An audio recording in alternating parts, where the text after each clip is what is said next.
The Atari Chargers who won in straight sets against the Petrogas Models. Coach, congratulations on this win. Sweep to get into the quarterfinals. Grabe rin yung challenge na binigay ng Petrogas sa inyo throughout the entire game. But how were you able to overcome that and lead the team to victory? Actually, inside ng team, there's a challenge na between nga dun sa mga injured players namin. But I'm very happy dun sa naging outcome, of course. But ginamit kasi din namin yung break for them to recover, isa. And then, to make another adjustments. Ang dami naming adjustments na ginawa. Sobrang daming adjustments.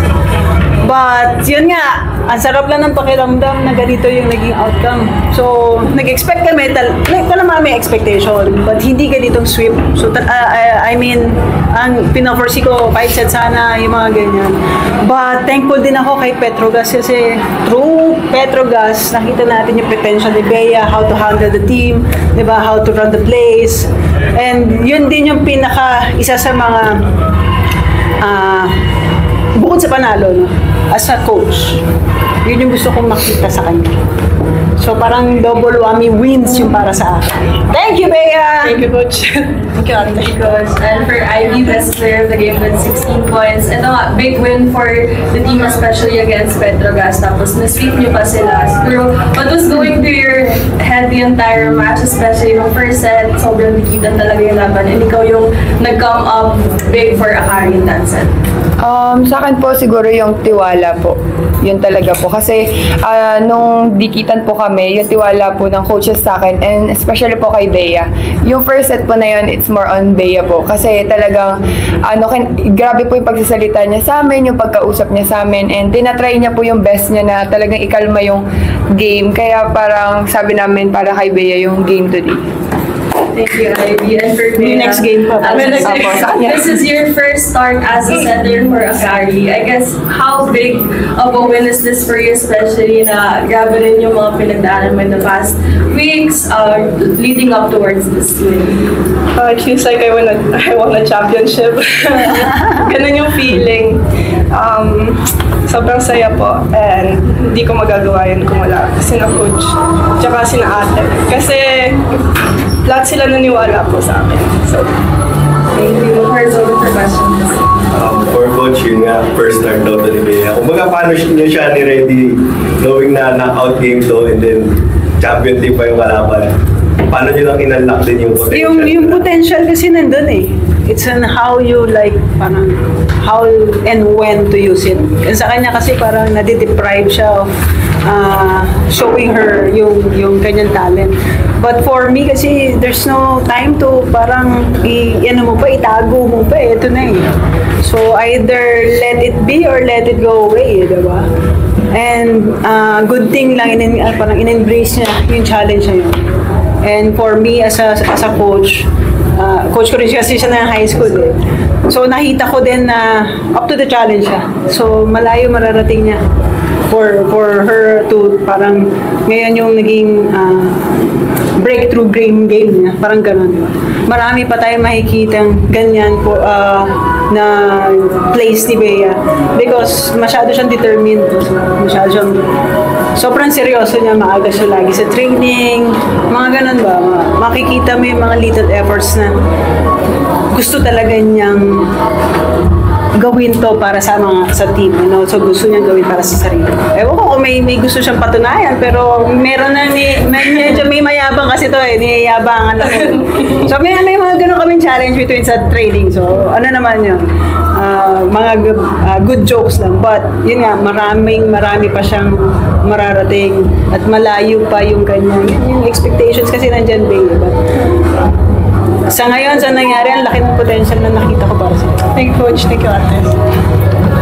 And building up on Lyndon Bea, you've been with Coach Nina since high school, and in your former BPL team, you didn't get quite a lot of minutes then. Siguro, that trust that you already have, that connection, how big was that? Entering not only today, but in the decision then for you to join the town? It was very big. It's a leap. Kasi in high school, I was a middle blocker. So, and then from then on, after I graduated, Coach Tina said to try being a setter.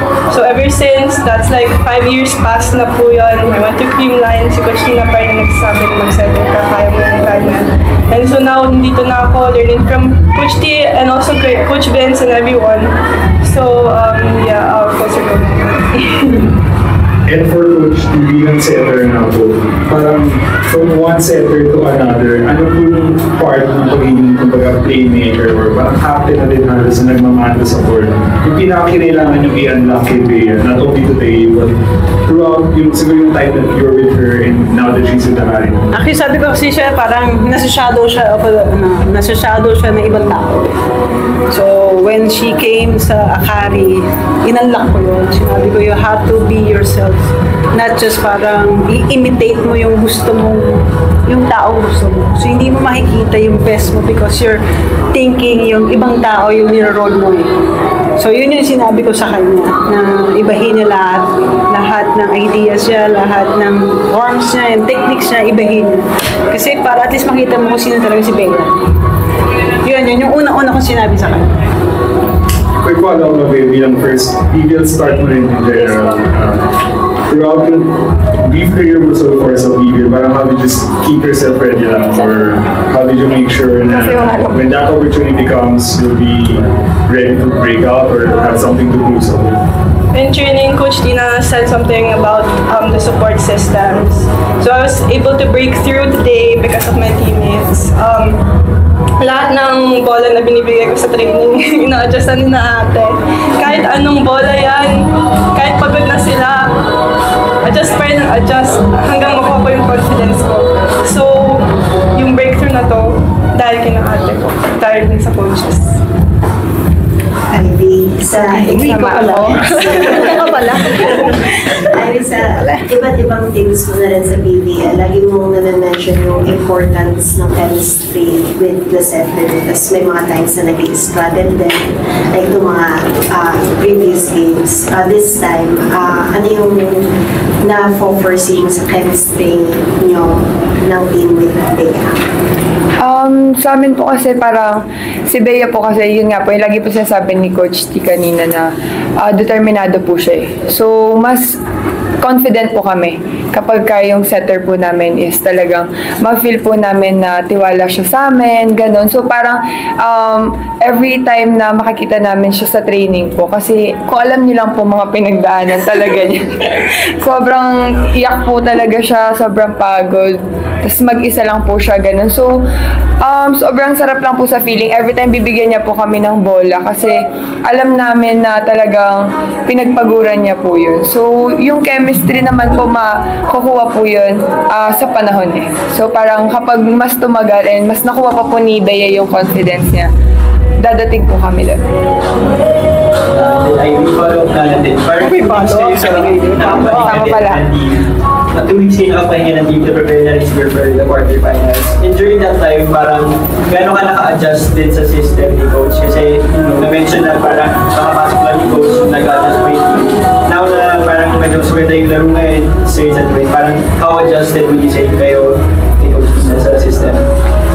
Yung pahinga po, parang wala po kami Mais ka ng sagot. Hindi po, syempre yung halos 3 weeks po na rest po namin, talagang pinakpok po kami ni Coach Tina doon sa sistema na meron po yung coaches namin. Kasi po, yun nga po, parang nung una po medyo nagsistruggle po kami dahil nga po medyo kinakapapa po namin, ganun. And kahit naman po ngayon, sadyang nagulat nga din po kami na ganun po yung nilaro po namin kanina. Ha? Nagulat ka? Nagulat ka? Medyo lang po. Ayun po, kaya parang hindi po sa amin po, parang hindi naman po kami sobrang nahirapan kasi nakikita po namin yung coaches talagang sasabihin po sa amin ng detalyado. Ganun po. Coach, quarterfinals, knockout round, and siya yung facing Signal. What's going to be the preparations heading into that quarterfinal round? Yung prep namin kasi parang sabi ko nga sa team kanina, ang sarap mag-ensayo tomorrow. I think yun yung pinaka-the best mo na nagawin namin. No? Yung ma-motivate namin yung each and everyone kasi fatigue ngayon. So tapos, one day rest lang and then you have to train pa. But for me, gusto ko dalhin din na itong araw na to. I mean, remember this day, kung ano yung nangyayari this day, especially you, Bea. I'll remember it forever. Diba? Parang, mas madali na kasi magtrabaho after this game. Madali na. But, yun nga, medyo, yung madali na yun, hindi talaga literal na madali. But, ang sa amin lang, sana ma-motivate pa sila. Nandito na di ba? Parang, ano pa yung reason na, there's no reason behind na para umayaw pa kami. Nandito na. So, tuloy na.